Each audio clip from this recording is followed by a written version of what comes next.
Ever since the A35 phone came to the market, it has become a serious competitor for the A54 and many people have been asked which one is better. Today in this video, we want to do a full review of the A35 to see what features it has and is it worth buying or not.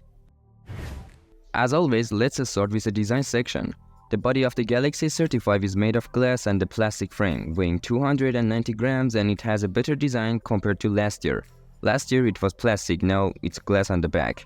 Another attractive feature is the use of Gorilla Glass Victus Plus on the display, which has very good resistance to scratches and cracks. In terms of fitting in the hand, it's slightly better than the A54, as its plastic frame is less cumbersome.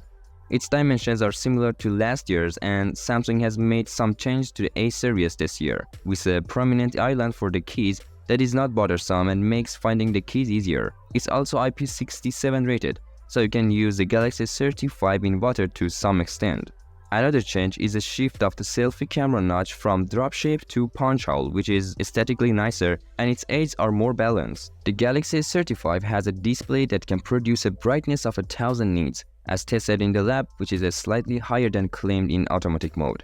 It has very good brightness in outdoor environments and a very good resolution. The screen is tilted towards green, which you can adjust in the settings by working with the vivid and warm or cool sections for each color setting. Its sharpness is good. I didn't have any particular problems with it. It doesn't have an HDR content license. For example, it doesn't support Netflix, but it can play HDR10 Plus on YouTube, which is an option enabled with YouTube. It means you can't have HDR10 Plus on different platforms. In terms of refresh rate, it switches between 120 and 60 Hz smoothly. Its switching speed is good. It can stay at 60 Hz in environments where it doesn't need to until you touch it, and you can read or watch a video, and it switches to 60 Hz in media and movie playback environments. In terms of display quality, it's desirable except for the relatively large screen aids which are still seen on Samsung's mid-range devices. It has stereo speakers, one of which is downward facing, which is integrated, and another one is the same as the speakerphone.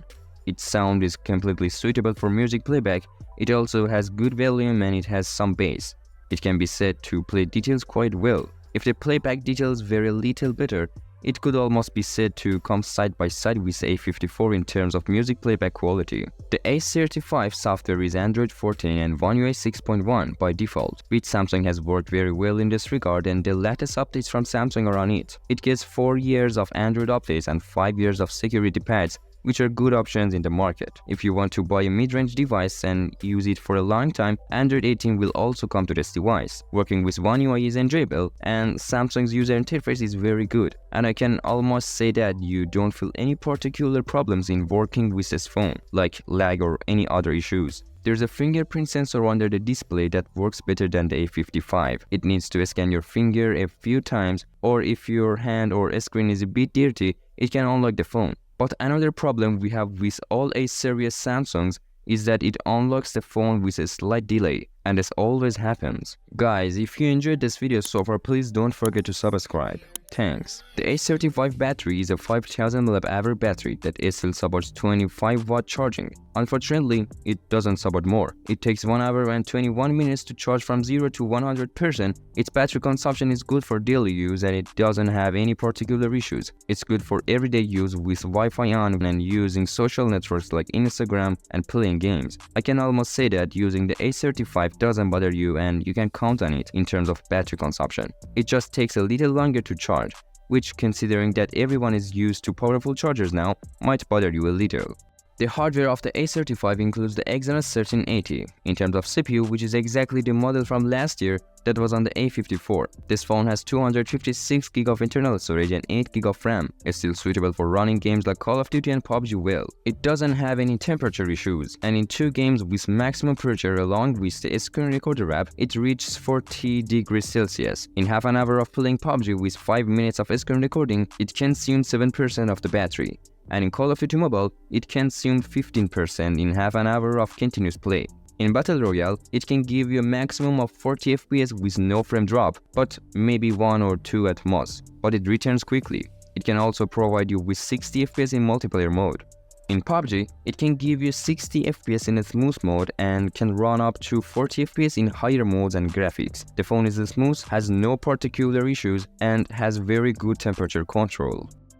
The A35 camera setup includes 3 sensors, the main sensor being a 50MP one with optical stabilization, an ultra-wide 8MP sensor and a 5MP micro sensor. The other 2 sensors don't have autofocus. Photos taken by default with the 50MP sensor are recorded at 12.5MP. The photo quality is good with acceptable sharpness and satisfactory white balance. It has excellent dynamic range, although it could be better. Overall, it provides clean photos that ultimately satisfy you. When you switch to 50MP mode, it captures better quality photos with more zooming capability, almost having the same specifications as the 12.5MP mode. The color reproduction increases slightly in 50MP mode.